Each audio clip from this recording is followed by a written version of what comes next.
Banyak orang merasa aman hanya karena punya saldo besar di bank atau aplikasi e-wallet, tapi jujur saja, itu adalah keamanan semu. Begitu listrik padam atau sistem perbankan error lebih dari 24 jam, saldo di layar HP lo hanyalah angka tak bernilai, dan kartu debit lo tak lebih dari sepotong plastik sampah.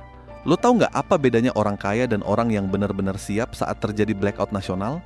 Orang kaya mungkin punya banyak angka di rekening, tapi orang yang siap adalah mereka yang memegang 3 barang fisik ini di rumahnya. Saat ATM mati total dan rak supermarket mulai kosong, hanya 3 barang inilah yang akan dicari semua orang, dan harganya akan melonjak berkali-kali lipat.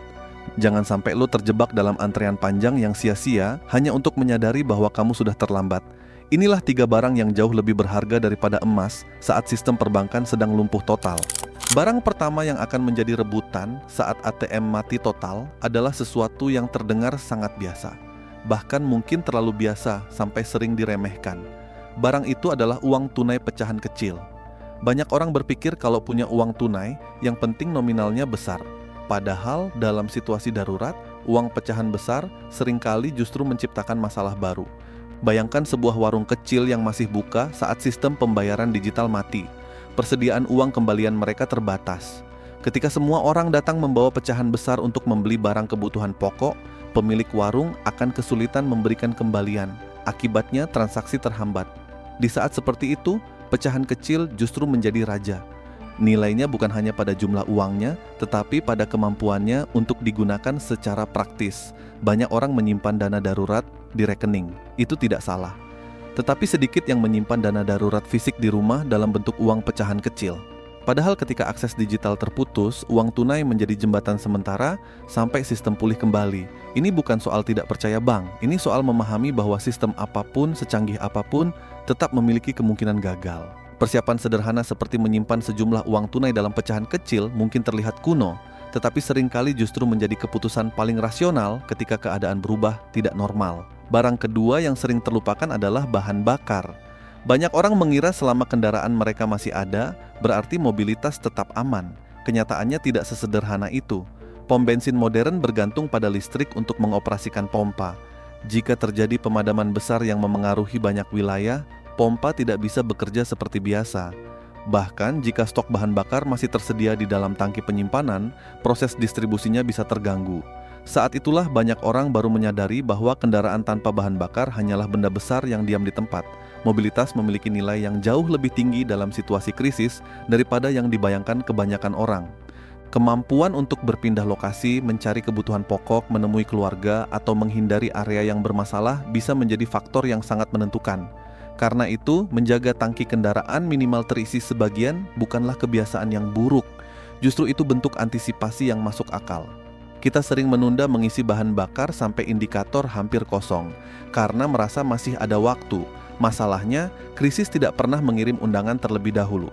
Gangguan besar tidak pernah memberi peringatan bahwa besok pagi sistem akan berhenti bekerja. Itulah sebabnya orang yang memiliki cadangan energi dan mobilitas biasanya jauh lebih tenang dibanding mereka yang sepenuhnya bergantung pada kondisi normal. Yang menarik, ketika berbicara tentang persiapan darurat, kebanyakan orang fokus pada makanan, uang, atau bahan bakar. Namun ada satu hal yang sering dilupakan, padahal dampaknya bisa sangat besar. Barang ketiga yang paling dicari saat ATM mati total adalah alat komunikasi dan informasi offline, terutama radio. Kedengarannya kuno. Bahkan sebagian generasi muda mungkin menganggap radio sebagai teknologi masa lalu. Tetapi justru disitulah letak ironi yang menarik. Ketika teknologi modern gagal, teknologi sederhana seringkali kembali menjadi penyelamat. Saat internet mati, media sosial tidak bisa diakses. Saat sinyal seluler hilang, grup percakapan tidak lagi berguna. Saat televisi terganggu karena masalah distribusi listrik atau jaringan, sumber informasi masyarakat menjadi sangat terbatas. Dalam kondisi seperti itu, radio bisa menjadi salah satu jalur komunikasi yang masih berfungsi. Informasi mengenai kondisi wilayah, distribusi bantuan, perkembangan situasi, hingga pengumuman penting dapat disampaikan melalui gelombang radio. Dan dalam situasi darurat, informasi yang benar memiliki nilai yang hampir setara dengan makanan. Banyak kepanikan lahir bukan karena kekurangan barang, tetapi karena kekurangan informasi. Ketika orang tidak tahu apa yang sedang terjadi, mereka mulai menebak. Ketika mereka mulai menebak, rumor berkembang. ketika rumor berkembang, kepanikan menyebar lebih cepat daripada fakta. Radio sederhana yang menggunakan baterai atau sistem putar manual mungkin terlihat tidak menarik saat ini. Namun ketika semua layar mendadak gelap, benda kecil itu bisa menjadi jendela yang menghubungkan kita dengan dunia luar. Kalau kita perhatikan, ketiga barang ini sebenarnya punya satu kesamaan yang sangat menarik. Uang tunai, bahan bakar, dan radio bukanlah barang mewah.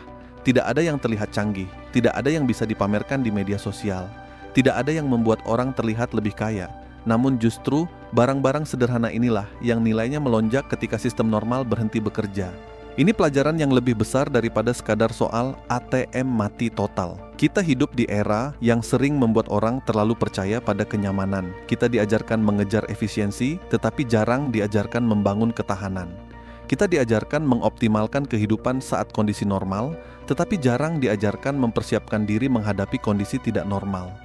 Akibatnya, banyak orang memiliki akses ke teknologi paling modern, tetapi tidak memiliki rencana cadangan ketika teknologi itu gagal.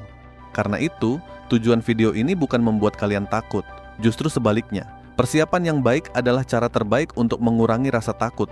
Orang yang panik biasanya bukan orang yang menghadapi masalah terbesar, melainkan orang yang tidak memiliki rencana ketika masalah datang. Semakin siap seseorang, semakin tenang ia menghadapi ketidakpastian. Dan pada akhirnya, ketenangan seringkali menjadi aset paling berharga dalam situasi apapun. Dunia mungkin akan terus berubah, teknologi akan semakin maju, sistem pembayaran akan semakin digital. Namun prinsip dasarnya tetap sama. Jangan pernah menyerahkan seluruh rasa aman kita kepada satu sistem saja. Selalu siapkan alternatif, selalu siapkan cadangan. Karena sejarah menunjukkan bahwa ketahanan bukan dibangun saat krisis terjadi, melainkan jauh sebelum krisis itu datang. Pada akhirnya, persiapan bukan berarti kita berharap krisis terjadi, tetapi memastikan kita tidak menjadi korban pertama ketika keadaan berubah. ATM mati total, internet lumpuh, atau listrik padam mungkin terdengar seperti skenario yang jauh sampai suatu hari benar-benar terjadi. Karena itu, uang tunai pecahan kecil, cadangan bahan bakar, dan radio informasi bukan sekadar barang biasa, melainkan bentuk antisipasi yang masuk akal. Ingat, ketahanan tidak dibangun saat kepanikan sudah dimulai, tetapi jauh sebelumnya.